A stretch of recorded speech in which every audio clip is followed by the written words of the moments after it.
My name is Jerm. This is Jerm Warfare, the battle of ideas. My friend, Simon Roche, thank you for joining me in the trenches again. Thank you for having Suidlanders back on your show. We're grateful for it.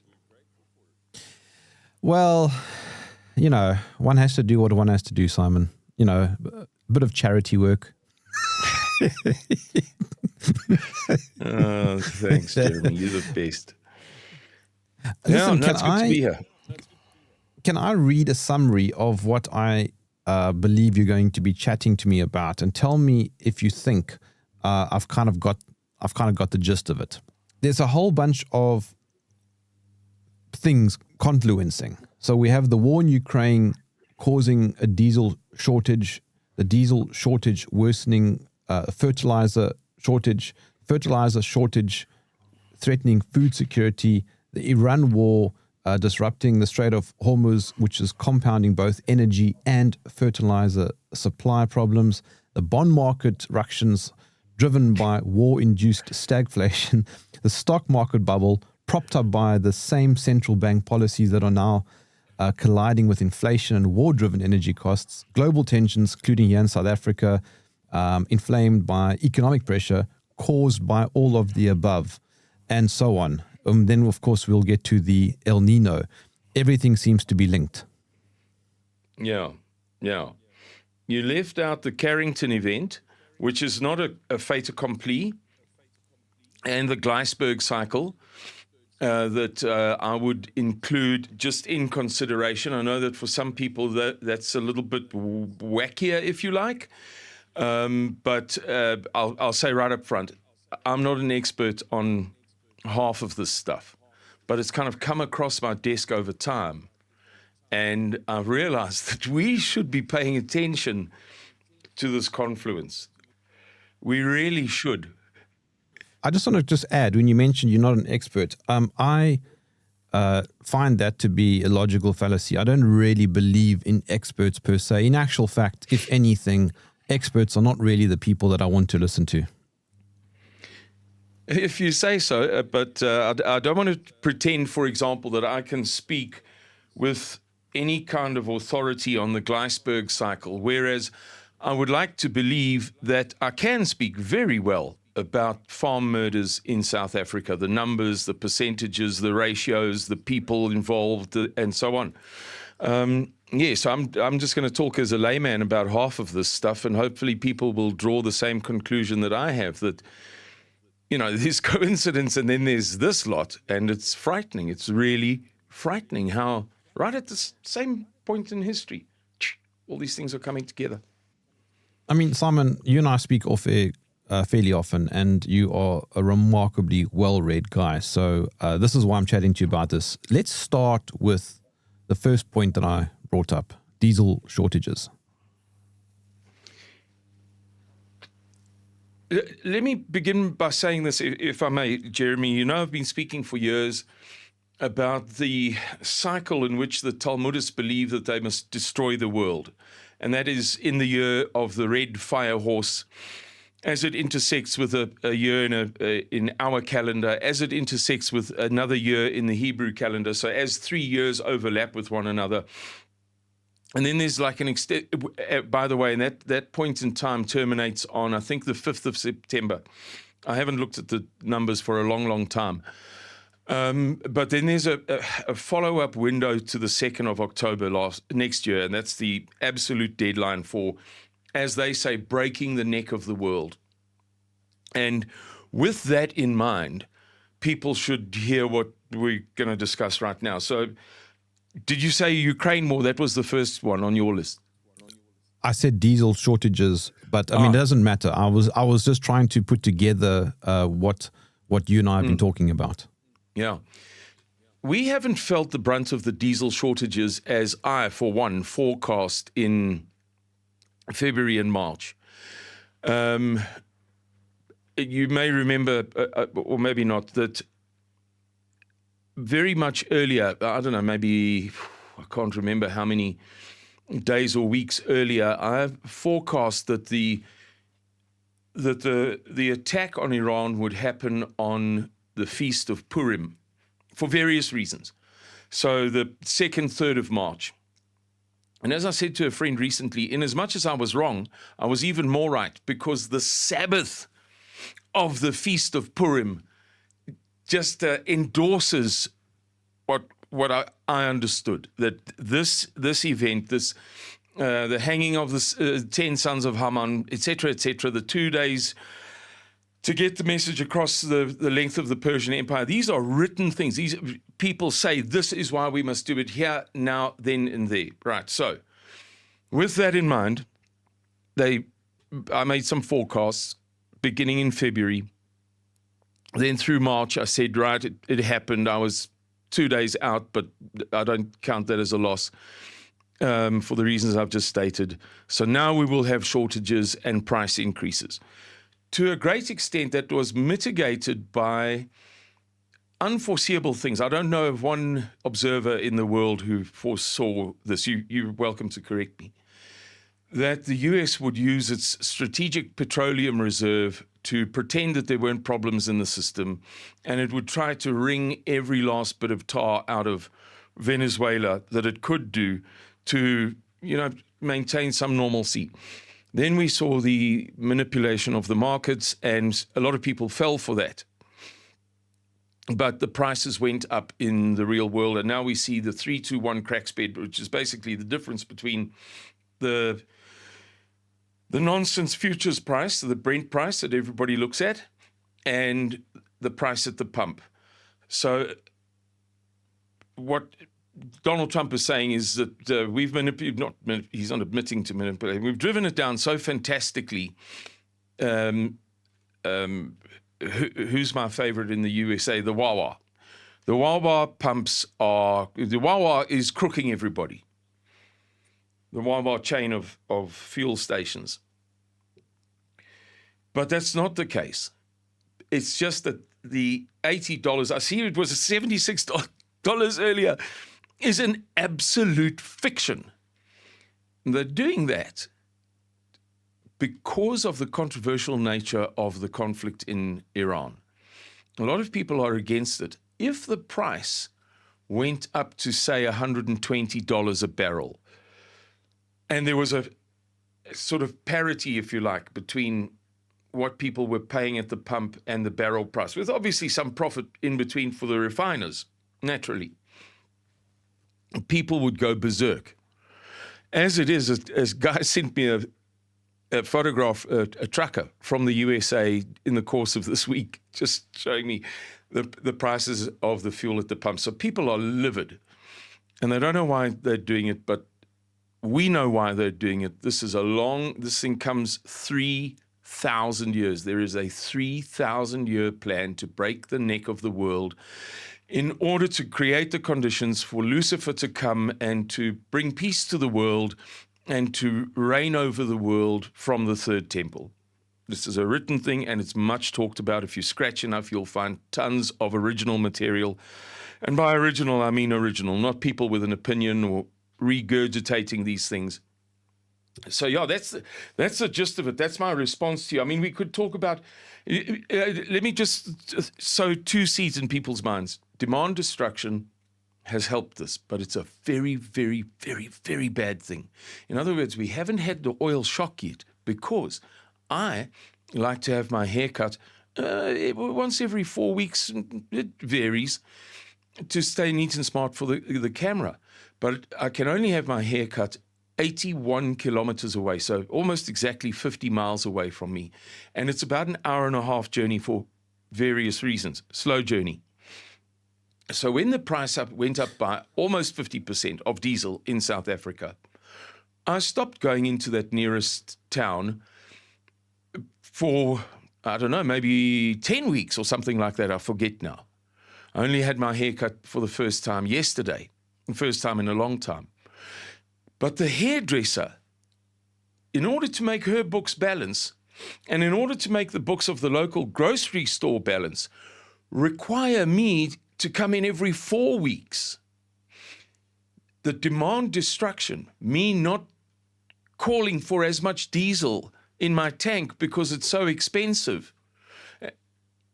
is not a good thing. It is not a good thing that we haven't, in a sense, hit the wall. You know, it's like we're going to talk about something else involving Japan just now.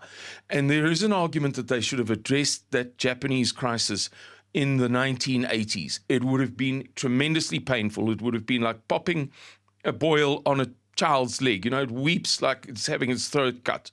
But that's what we should have done, arguably, 45 years ago. And so the demand destruction, the fact that we haven't felt the oil shock, is arguably very, very bad thing. Last thing, there is a perfect correlation between economic well-being of a society or of the world or whatever, and its consumption of energy. It's almost a one correlation. Very, very close to a perfect correlation. We should be weeping and wailing and gnashing our teeth over the fact that this shortage of oil, the demand destruction, use whatever terms make you feel most comfortable about this peculiar situation that we're in, means that many of us are not going to eat food next year over the whole world. We're going to get to a whole lot of other stuff. It all connects. It's very, very, very bad. And it shouldn't be looked at with a sense of relief, as many people seem to be doing at the moment. Well, I mean, Russia banned diesel exports entirely. Yeah, no. It's one of the world's largest oil producers. And we're going to feel it. We're not feeling it today. And Donald Trump is telling us pleasant lies. And, you know, it's not that bad. And but it's what this confluence of all of the things that we're going to discuss today is going to make 2027 one of the most painful years in history. That's almost a certainty. I'm going to mention two things that may undermine my credibility. People might say, oh, heavens above. Now he's gone off the edge. But I urge people to think very rationally about this. There are 8 or 9 things that we can talk about in a very, very fleshly sense. Then there are 2 others that are a little bit more, you know, out there. But the timing is so incredibly coincidental, if you can live with that word, that it's worth bearing those 2 things in mind also. Let me add to what you're saying. I mean, a diesel shortage is not just about the price, right? It's about food, which you mentioned. I mean, tractors need diesel, mining. I think fertilizer components are mined with machinery that uses diesel, Simon. Logistics, things that, you know, put everything in. Since the late 1940s, a process has been perfected. And again, I don't speak as a technical expert in this field, this particular field, that has led to nitrogenous fertilizers, ammonia fertilizers, becoming just over like 51% of all of the world's fertilizers. And those fertilizers are procured as a byproduct of natural gas. And a huge proportion, we can argue all day long about what's the ideal figure. Some people say up to 33%. But if you want to be really conservative and drag it all the way down to 20%, 1/5 of the world's fertilizers come out of the natural gas produced. I beg your pardon, 1/3 of the world's natural gas comes out of the Persian Gulf. There's a fantastic report by the United States Farmers Association, I believe that's the correct name, about how much less nitrogenous fertilizer was used for this summer crop in the Northern Hemisphere now that is about to be harvested. Jeremy, the numbers are staggering. 63%, 78%, 49%, depending upon the region and the crop in question. So let's say soybeans in Louisiana. Those farmers may have used 60% less fertilizer. The yields from the crops coming out that will come out in roughly speaking, a month's time, depending upon the length of your growing cycle, depending upon your climate, where you are in the USA, are going to be lower. Now, what about Bangladesh? What about in the Southern African Development Community? There are 16 countries. It's South Africa, Zimbabwe, Namibia, Lesotho, Swaziland. The list, people can look it up. Over 50% of the grains and cereals consumed in any given year in all 16 of those countries comes from white South African commercial farmers. It's immaterial that they're white. Let's just say commercial farmers in South Africa. My brother, one of my brothers, and I took a drive through our famous Black Lands on the West Coast, not far from you, of the Western Cape province of South Africa, going up the West Coast in February. And the Black Lands. Hold on, the Black Lands. What do you mean? I don't know the. Oh, Suidland. Oh, yes. Oh, okay. I never say it in English. Yeah, I try to translate, otherwise it becomes sort of garbled for people on the other end. You have to correct yourself and just keep it simple.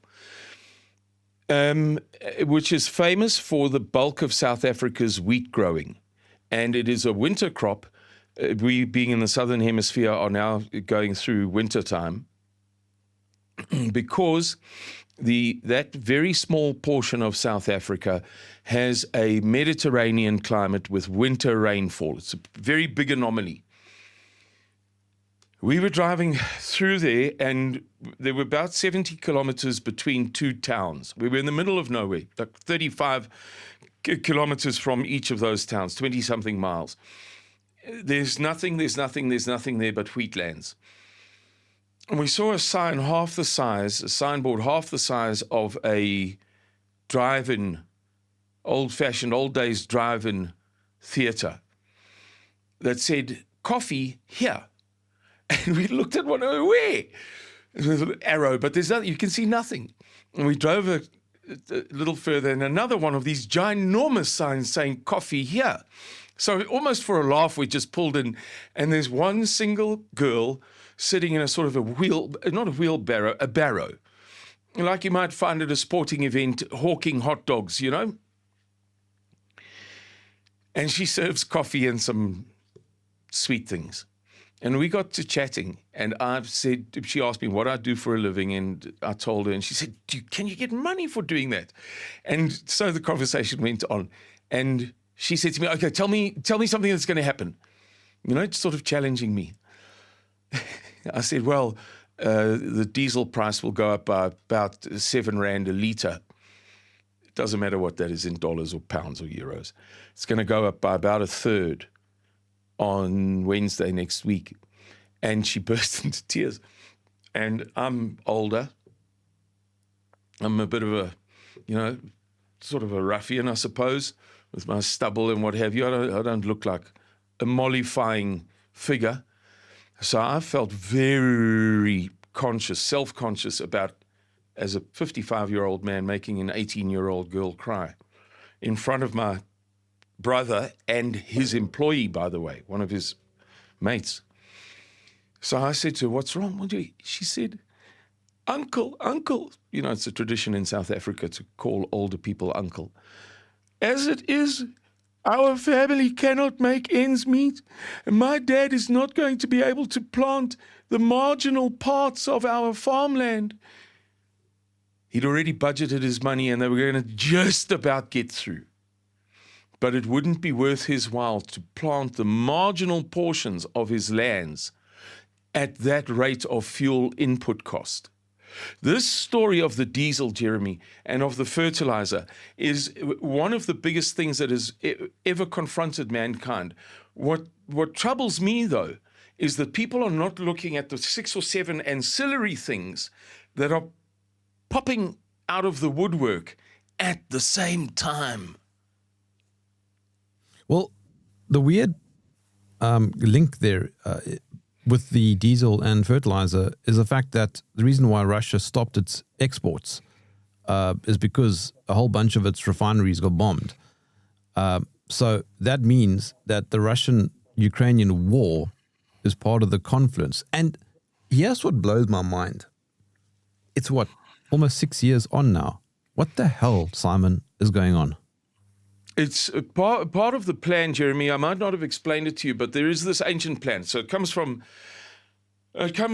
originates with the first Babylonian dispersion in just 1000 BC, roughly speaking. And it's a lot to do with black magic and Moloch and the Epstein files. And you don't have to believe in that. All that counts is that they believe in it. And part of that plan is to destroy the Catechin. The Catechin is the last ark of Christianity. And anybody who's been to Russia in recent years knows that it's a fanatically Christian country. And it was prior to Soviet communism. It's not a country of atheism. The Soviet system was an atheist system, and in fact it wasn't. Anybody who's read Marx's Fourth Critique of Hegel knows that that communism was specifically satanic. He writes about it explicitly in simple English. So they believe that the last ark of Christianity is Russia, and part of their year of the fire horse, the whole big story, I could talk for 4 or 5 hours about this, I don't want to digress too much, is to break Russia up into 3 or 5 pieces. There are 2 Luciferian experts one is from about 1,000 years ago. He's the top writer on this Luciferian plan, who disagree on whether it should be 3 pieces, what will serve Satan best. Breaking Russia into 3 pieces and giving it to these Khazarian families. You don't have to believe in it. They believe in it. That's all that counts. Giving it to either 3 or 5 Khazarian families to rule over it. That is the genesis of the Ukrainian conflict. This is another subject I could talk about for 4 or 5 hours. Going back well beyond 2014. People talk about the Maidan coup. They forget that Putin identified this phenomenon in February 2007 or late January 2007. And I can talk to you about the funding for it in the 1990s, coming from former Ukrainian families living in the USA, about $5 billion, to raise up an army that would eventually instigate this conflict with Russia. So that's the genesis of it. It just is. Yeah, it's like can we talk about the bonds? For sure. But before we do that, I just want to point out that this Russian-Ukrainian war is also linked to the Iran war. Yeah. It's very strongly linked, and now they're making that link overt. Attacking Iranian ships, the Ukrainians attacking Iranian ships in the Caspian Sea is clearly intended to marry the 2 conflicts, which is the intention. One of these writers, one of these guys speaks, in fact, I should say, very eloquently. One of these Satanists, very eloquently about how the breaking of the neck of humanity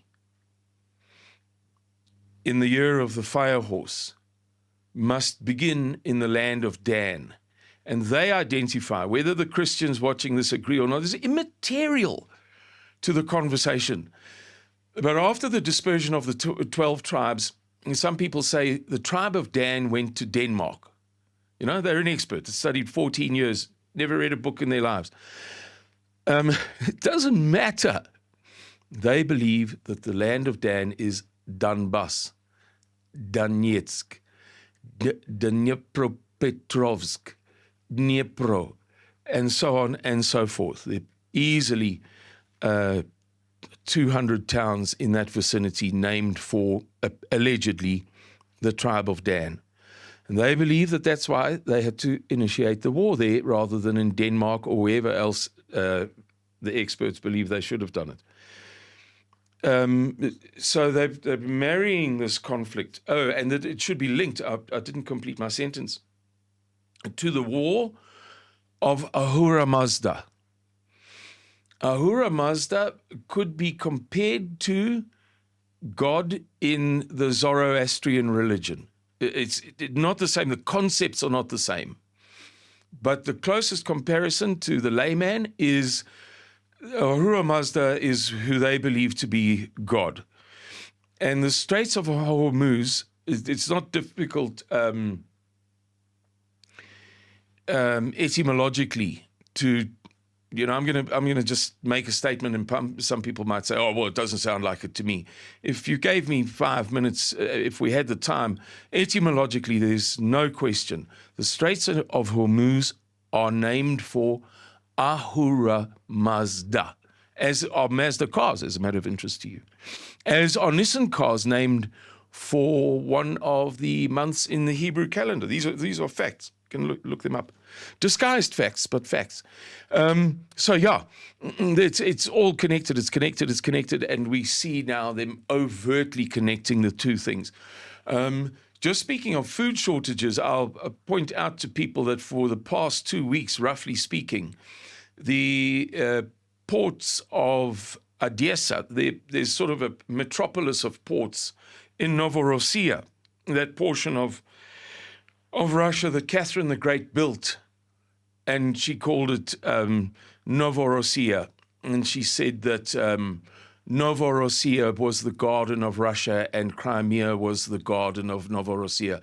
So they put a lot of money into it, built this fantastic place, and then the communists donated Crimea, and I mean, it's a very messy story.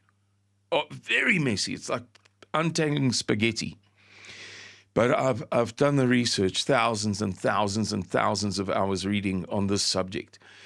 Crimea was donated to Ukraine, as were Malorussia, which means small Russia, meaning like you have Großdeutschland, the German Empire, Klein Deutschland, or Kleine Deutschland was the heart of Germany. Similarly, Malorussia doesn't mean small in the sense of inconsiderable. It means the absolute heart of the Russian people. So they donated New Russia and Little Russia, and over a long period of time, it kind of became absorbed by Ukraine, but wasn't really. And then Crimea was donated by Nikita Khrushchev to appease the Ukrainians after he slaughtered so many thousands of them, Western Ukrainians, Galicians, during the Stalinist purges and during World War II to crush the it's not really Nazis. They adopted Nazi symbols and all of that kind of stuff. It is true, and many of them are Nazis, but at the root of it is not Nazism. At the root of it is, if you are Muslim, then on principle, I'm going to be a Buddhist because I hate you. And we live in the same village, and I've never liked you, and we're in the middle of Tashkent where Buddhism and Islam meet. So, just the sheer spitefulness. These people have been through the purge. They've been through the Holodomor, when 1/3 of their people starved to death. They boiled shoe leather and ate grass to survive. And they just hated the Soviets, and they hated what they perceived to be Jewish Bolshevism. Can argue it, until you blew in the face. That was their perception. This thing is Jewish, and it is killing us. Therefore, we are going to hate the Jews, and we're going to persecute them, and we're going to say, stuff the Soviets, and we're going to support Adolf Hitler. So, yeah, very much interconnected, Jeremy. So the war in Iran, I believe, has created what economists call a stagflation shock. And that has erased, I believe, around $6 trillion from global markets, which then leads us onto your point about the bond market and how that is tanking. It's a very complicated subject. I'm going to reduce it to layman's language. For a long time, the capitalist system has been a terrible, terrible, terrible thing. We're only seeing the end product of it now. When I was in the USA on my first Suidlanders tour in 2017, I dare not, I'm talking to conservatives, dare not say a thing against capitalism. You dare not, so I just shut my mouth. And I don't do it in Suidlanders circles either, for the most part. But it is an evil, evil system. It has been made evil by certain inherent things in it that allow certain people to borrow money for nothing and to lend it to you at extortionate rates. Famously, in 2020, the big banks in the USA could borrow money the money was injected from the Federal Reserve through the Treasury and through all sorts of shenanigans. Big banks could borrow money for 0.1% and lend it to you in the form of credit cards at 30%. The mathematics is satanic. That is capitalism. Like it or not, be offended, don't be offended, it's immaterial to the facts, because the facts are arithmetic. And what lies behind the arithmetic, I'm telling you, is satanic. And if you don't believe it, you're going to see it within the next year. The world is about to be broken by a system in which people were able to buy bonds, that is to say, to lend money to the government for next to nothing in Japan. So you buy a bond for next to nothing. You participate in an auction and you give money to the Japanese government. Japanese bonds, right? The Japanese then put that money into the system, and it's determined by the bonds rates, which were very, very, very low. So you could then borrow money from the Bank of Nippon, Nippon being the Japanese word for Japan. You could take that money to the USA and you could lend it to the US government or to whomsoever you like for much higher rates. It's called the yen carry trade. You carry the money out of one country into another and you make money for free. Because on the one side, the rates are artificially very, very low, and on the other side, they're higher. It's just a sleight of hand thing. But over time, the Japanese economy has declined, and, we hear the stories of their workforce and this and that, the next thing. About 14% of Japanese companies that we admire so much, of their top companies, are zombie companies. That means to say that the amount of profit that they make in a year, let's say it's $1 million, is less than the amount of money they have to pay on the interest on their debts. So every single year they have to go back to the banks and become more and more indebted as they kind of roll over these debts, which, by the way, is exactly what the USA is doing now, the US federal government, to a degree and an extent never seen in history. So you have this kind of cycle, vicious cycle that is starting to crack.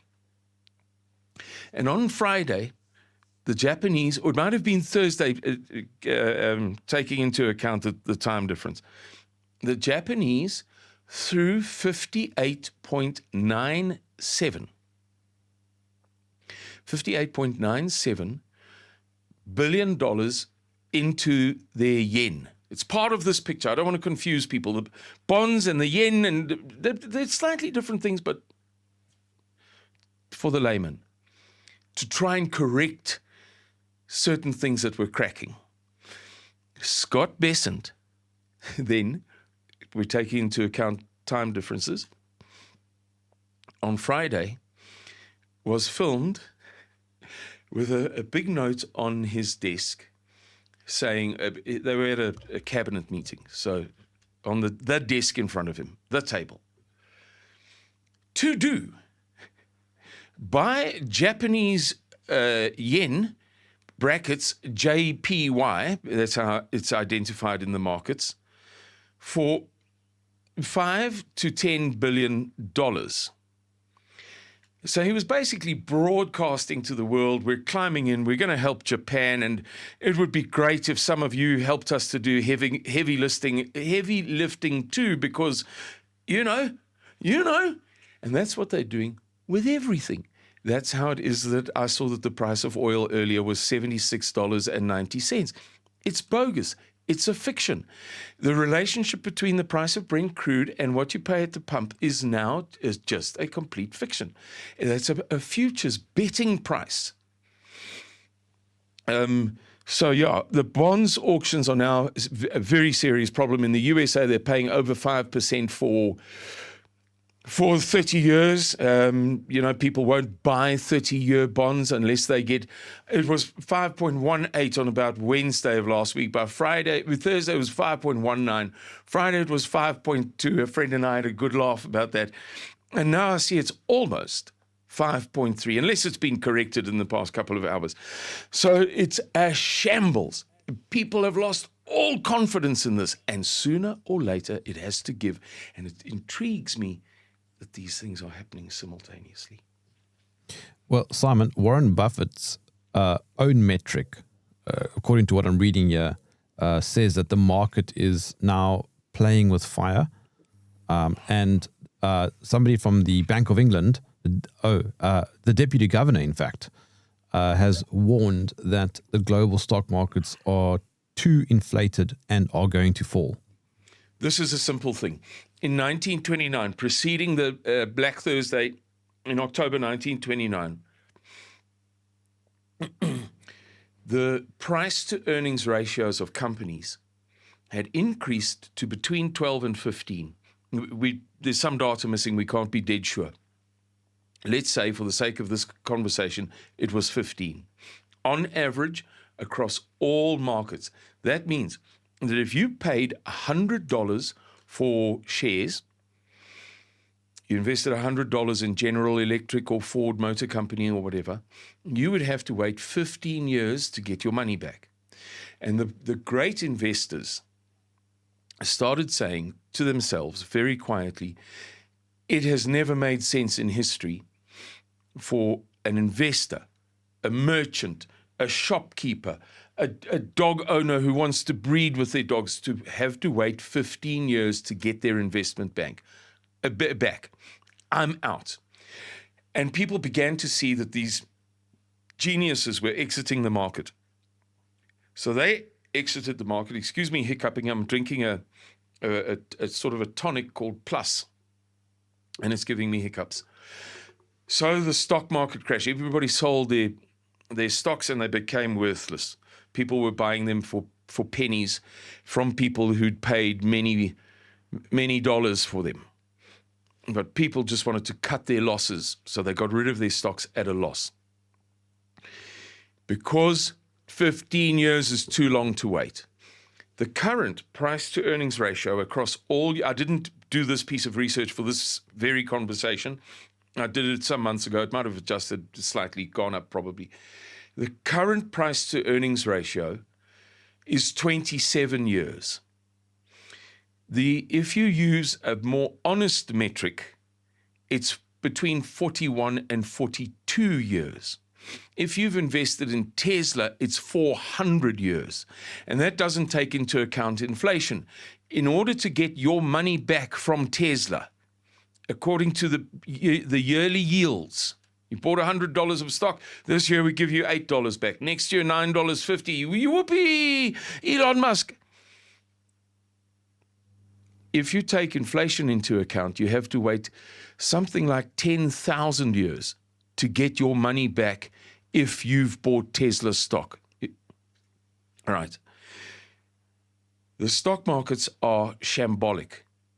And Warren Buffett has just removed, I don't know if there's significance in this 97 number, and there often is, occultic significance. And how much, long story. Sam Altman famously said, if you invest in our company, you should use the occultic number 18. The big boys like the Buffetts of the world, just Warren Buffett and his partners, so just his company, Berkshire Hathaway, have recently removed $397 billion from the US stock market. It is an absolutely overinflated fiction. Its relationship with the bond market is that when bond yields spike and it's going crazy, some of the bets on the bonds have to be realized. So you and I take a bet on how well one of my dogs is going to do something, and 3 days later she still hasn't done it, and you say, come on, Simon, the money. I want the money now. I've had enough of this. And I say, no, give her another week's chance. You say, no, I want the money. It's enough already. There are such mechanisms in these futures markets. When you have to cough up money because you lost on each bet, there are two parties, counterparties. Somebody's always losing. You have to get money quickly. And your most liquid asset is usually stocks, which is why the US stock markets have been hemorrhaging institutional money in recent months, such as the Berkshire Hathaway, 14 straight quarters of removing money, now totaling $397 billion worth. Whereas there's been an influx of monkeys. I keep getting on my whatever you call this thing, YouTube, advertisements for FX Pro. Trade like a pro. Ride the, what is it? Ride the spaceship, or ride the rocket, or ride the something. It's preposterous. It's an absolute fiction. But every man and his dog now has an app on his phone, and he's willing to throw a few dollars at it. So the clever guys are exiting the room, as they did in preceding Black Thursday in October 1929. And the idiots, like the famous shoeshine boy anecdote, which is a true anecdote, by the way, are getting in to the market. On their way home from work, they're popping into little cubicles, and they've made 10 cents from the day's shoe shining, and they're putting down a cent and going home to mommy with 9 cents. Imbeciles are fueling an enormous bubble in the stock market that now, as I say, is tantamount to almost waiting 42 years to see your money back without taking inflation into account. So actually 150 or whatever years in terms of purchasing power. How much can I buy with the $100 when I only get it in 42 years' time? And anybody who knows about the 86% loss in US dollar purchasing power since 1971 knows that, in fact, it could be 450 years before that $100 can buy you what it is now. But yeah, that's the story. How does that tie into the Carrington event? Well, I'm not saying that the Carrington event is going to happen tomorrow. I am saying that I think it's wise of me to not ignore it. The Carrington event is something that happened in 1859. Oh, gee, man, it was September 1859. I can't think of the exact date. Anyway, the 2nd of September. 2 British astronomers observed violent events on the sun. So flares, like a fire that you're cooking meat over might flare. And you think, golly, gee, where did that come from? It seemed to be dying down. Then,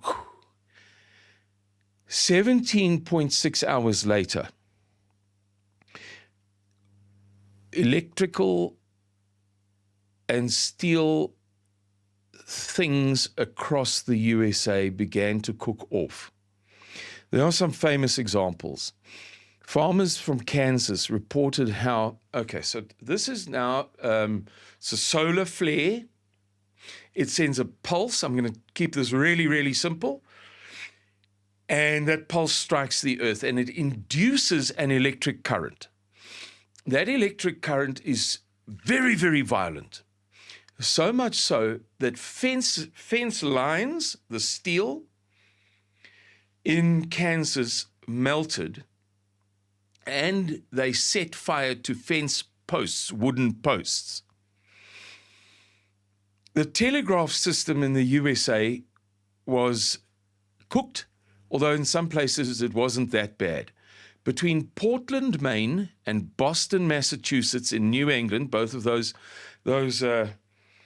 states are in the portion of the USA called New England, 7 states called New England. The telegraph service, there are records of what the conversations. So the one guy's more senior says to the other guy, "Hey, disconnect your battery. We're experiencing crazy things here." And the other guy says, "Yes, I've disconnected my battery, but are you receiving this message to tell you that I've disconnected because I can't function? I've got no battery." The other guy says, "Yes, I am still receiving your message, and I'm receiving other messages, and they're telling me that they're receiving my messages." He's obviously the bigwig. They ran without batteries for 2 hours, 0 electricity. That's how much energy is imparted by these solar flares into the earth. And we have records. The best guy to listen to on the subject is Ben Davidson. You might want to consider having him on. He's just I've spoken to him. He hasn't been on my podcast, but I have spoken to him. Okay. If people are looking, Ben Davidson on Matt Beal on YouTube, very easy. And he's not saying this guy is going to fall on our heads tomorrow. He's saying, I have children. I don't want this stuff to come true. But it happens to be my fascination, and I've got to warn the world. And there are a few interconnected things here, and I don't want to sound too wacky. I don't want to reduce the credibility of what I'm trying to draw people's attention to. So I'm going to limit myself, but there is currently an enormous threat of a pole shift in the earth. And we know that pole shifts are true, and we know that they've been happening in 6,000-year cycles for a long time. And listeners might say, well, heavens above, Simon, there's probably an error factor of 10% there. It could happen in 600 years' time. Yes. However, it's happening simultaneous to a massive reduction in the Earth's magnetic field, the strength of it. The Earth's magnetic field reduced by about 10%, we can measure it very easily, over a 150-year period that ended in 2005. It then reduced by another 5% over a 10-year period that ended in 2015. And since then, the European Space Agency, which was responsible for, it was the body in the world that kept people informed, has not published data in any given year. And as I said to somebody just this morning, excuse me, I had my moustache trimmed yesterday, and now that the hairs are a bit haywire and they're tickling my nose. I said to somebody this morning, when your child doesn't bring you their report card, there's a reason for it. The fact that they're not publishing it is not innocuous or innocent or, you never know. Maybe the magnetic field has gotten stronger again. Rubbish. There is a crisis in the Earth's magnetic field, and the Earth's magnetic field is required to protect us from a Carrington event, which is not the same as a pole shift. I'm just saying, bear in mind, there's some kind of interlinked stuff that's happening suddenly. This morning I watched Simon Hunt, who I think is the best observer in the world in terms of finance, economics, interrelated things. And I discovered that the Gleisberg cycle, about which I'd never even heard a thing, and hurriedly in anticipation of this podcast I was reading there, but it's not my thing. I know nothing about it. But the Gleisberg cycle that precipitated the Oklahoma Dust Bowl events of the 1930s in the USA, massive, just devastation of the heartland of Midwestern farming, is going to happen next year. Now, I'm not saying that Simon Hunt is a guru, the fifth Guru Nanak. I'm just saying he's never wrong. And he was laughing at Mario Ineko. Mario Ineko said to him, from what I gather, you're pretty sure. He said, of course, it's a done deal. So take all those things together, and if that's not enough for you, we can end with, if you like, the super El Niño. There is an El Niño coming that is supposedly going to be the most powerful for 140 years. But I and a very learned friend of mine, who's a follower of yours, by the way, avid follower, called Ian Holmes, very learned man. He lives as a semi-recluse in the mountains, the Outeniqua Mountains, outside of George, in a tiny little valley, and does his thing. Ian Holmes and I were talking about this, and he's an expert on... He's a scientist, first of all. So he approaches history with the brain of a scientist. He's got, 2 degrees in very, very hard sciences. And he explained to me that the experts are getting this all wrong. I'm putting words in his mouth. Ian, don't be too offended. I'm doing this for the audience. I've got to simplify our hundreds of hours of conversations. It's not going to be the worst El Niño for 140 years. It's going to be the worst for something like 160 years. And El Niño is simple. In the Pacific, so imagine in your mind, you're looking at a map, the west coast of South America, off the west coast, deep, deep, deep down in the Pacific Ocean, the water gets freezing cold, and it warms a bit, and it comes to the surface, and when it's at its hottest, the winds drive it westward across the Pacific Ocean, and then the cycle is meant to continue. But sometimes the winds are such that water just sits there. It doesn't, the cycle stops. And then you get the phenomenon known as El Niño. And in some countries of the world, that's a very beneficial thing. They get boosted rainfall that is very welcome to them.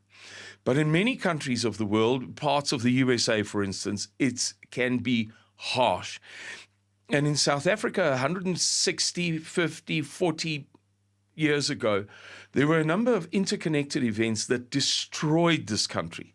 For example, there was a fire that burned everything for a few hundred square kilometers between the Cape Fold Mountains and the sea. Everything. And that was brought on by an El Niño thing. All of the sheep, the Karoo is one of the semi-desert region, not far from you, is one of the, I'm in the furthest extent of the Karoo. Technically, I'm in the Karoo. Albeit about 11 hours drive from you, is a semi-desert region known for sheep farming and goat farming. One of the centers in the world was devastated. They talked about every sheep dying from droughts. And South Africa gets destroyed by El Niños. We're one of the unlucky countries. Now, just quickly, I just want to kind of end, because I know this has been a long homily, by saying that if you couple that El Niño and Glysenberg and maybe ructions in the Earth's atmosphere and to everything else we've discussed, even if the chances are only this big, not of the El Niño has begun, and we know from measurements of the water in the Western Pacific that it can't not be a super El Niño. If we take these wacky things along with the more hard science things and put them together, I'm simply saying there is no way that we can avoid a global famine in the year 2027. And it may be much worse than merely a global famine. It may be also, knowing what we do about the cyclical nature of the Carrington events, may be compounded by a sudden shockwave of energy into a world that doesn't know how to live without electrically ignited motor car engines, Apple Watches, WhatsApp calls, and so on and so forth. That's the point that I'm trying to drive at. People need to think about this thing, because not one observer that I know of in the world is saying, please, let's look at all of these things in conjunction to one another, even if we're not certain that they're all necessarily going to happen the day after tomorrow. That EV point that you brought up, I was thinking about it at exactly the same time. There's a drive to push everybody away from internal combustion. It's deliberate, Jeremy. I know that other people don't have the time and the luxury to do what I do for work, spending 16 hours a day just reading. That's all I do, and listening, and that's all I do 6 days a week. I understand it, so I don't mean to be patronizing to the poor folks who can't do this. But if you put in the thousands of hours of research that I've put in, there's no doubt that these are all pieces of one jigsaw puzzle. Obviously, the Satan worshippers are not in charge of Carrington events and the other stuff, which I haven't mentioned because people will just be a bit too much for some people. Obviously, they're not in charge of that. But if you look very closely, like in COVID, you see, the guys who believe that they have to are also the guys in charge of COVID. And they're also the guys who are in charge of telling the world that you're very, very, very nasty for raising the CO2 levels by 0.0001%. And you don't love peace and freedom because you don't want to bomb Gazans. And you should be putting your money into the stock market because FX Pro, invest like a pro. It's owned by, all of this stuff is interconnected. And I propose to you, Jeremy, that it's like the spokes of a wheel.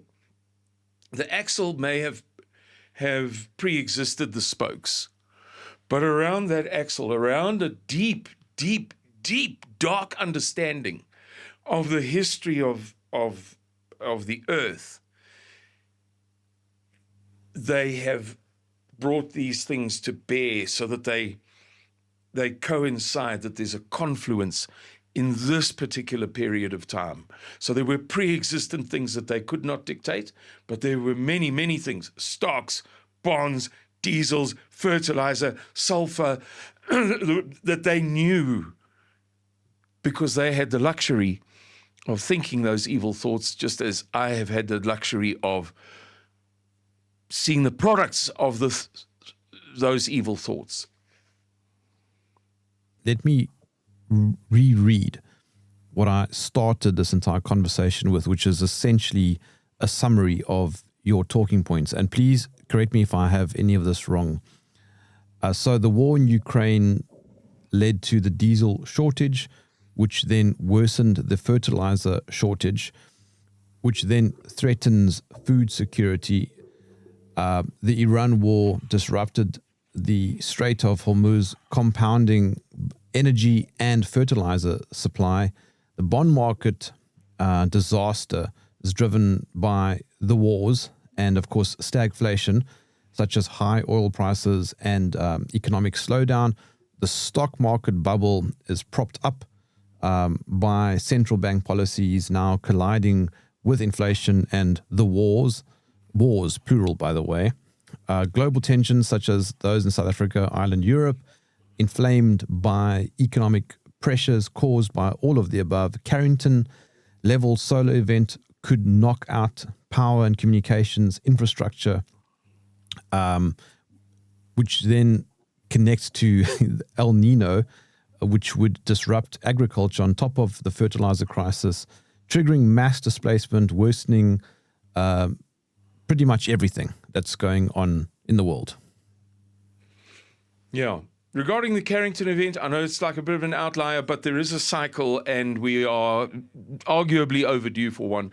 And the last thing I would say, because I gave a long homily earlier,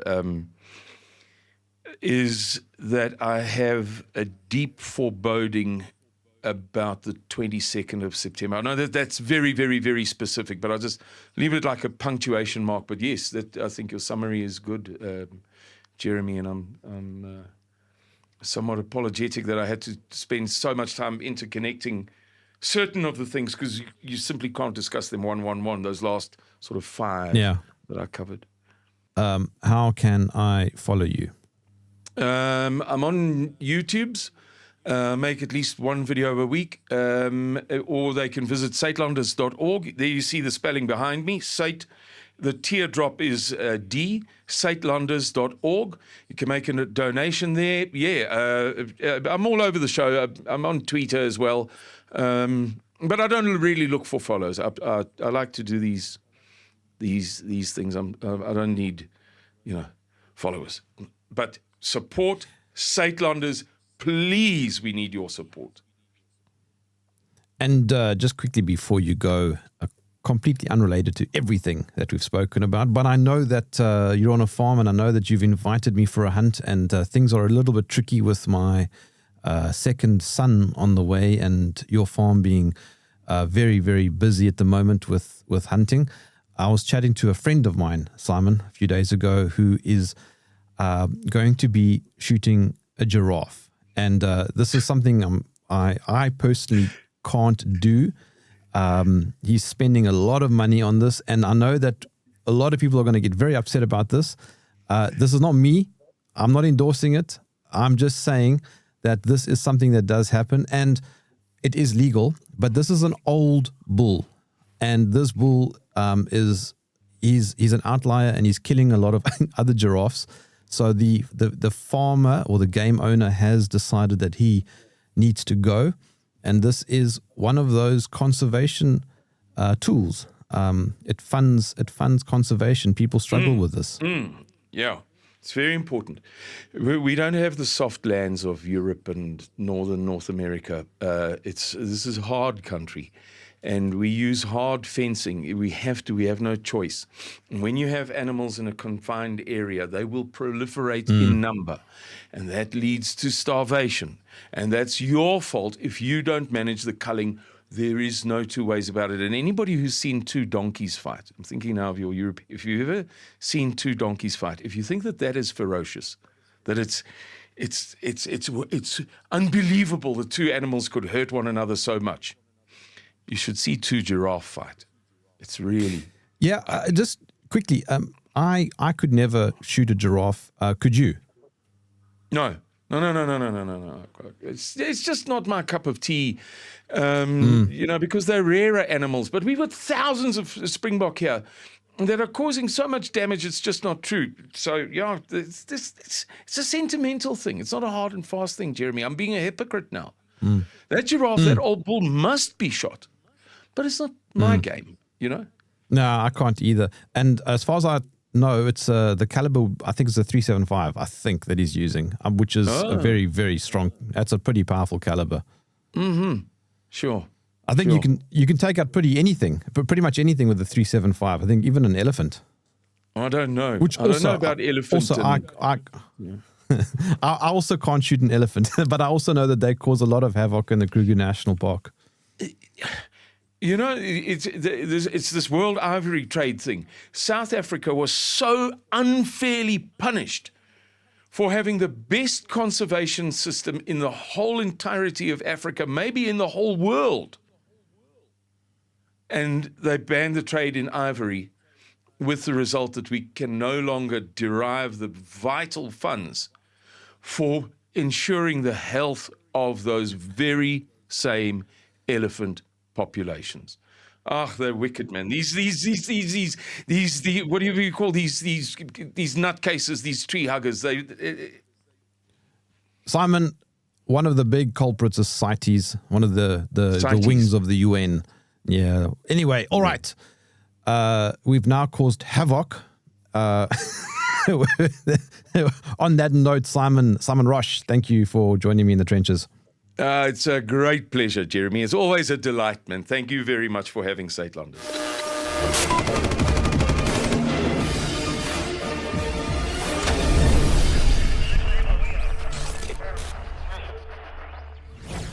Thank you for watching to the end of this video.